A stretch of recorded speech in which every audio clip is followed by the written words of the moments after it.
Paghe aumentate e maggiori tutele. Non pedalare in lungo e in largo per la città ha prodotto l'accoglimento di parte delle richieste avanzate dai rider alla piattaforma Glovo, risultato ottenuto dopo 3 giorni di sciopero ed una lunga trattativa condotta dai lavoratori sostenuti dalla CGIL.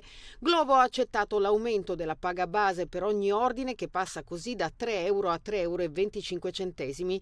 Verrà riconosciuta l'indennità di pioggia, ottenuto l'aumento dei moltiplicatori, ovvero i vari indici in relazione ai dati dell'ordine. Infine Glovo si impegna ad intervenire con i ristoratori per consegnare l'ordine al rider entro 9 minuti. Un grande risultato per la CGIL, soddisfatta di aver aiutato una categoria priva di tutele.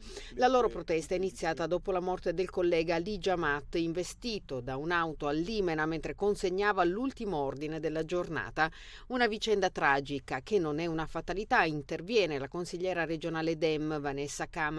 La morte di Ali è una tragedia annunciata rispetto a dei lavoratori del comparto, quindi i lavoratori cosiddetti intermediati da piattaforma, che sono di fatto i nuovi schiavi del mercato del lavoro.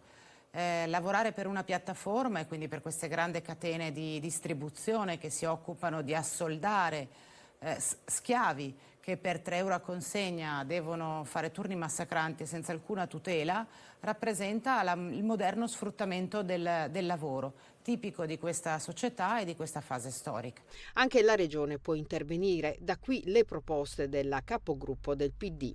Abbiamo presentato un progetto di legge a mia prima firma come gruppo del Partito Democratico che ha l'obiettivo di aumentare la tutela e la sicurezza delle lavoratrici e dei lavoratori e ha una parte dedicata esattamente alla tutela dei lavoratori intermediati da piattaforma, quelle che siamo abituati a conoscere come persone che corrono sulla bicicletta per fare le consegne oppure i rider. Questo in attesa di una normativa nazionale organica che, sottolinea Camani, tarda ad arrivare.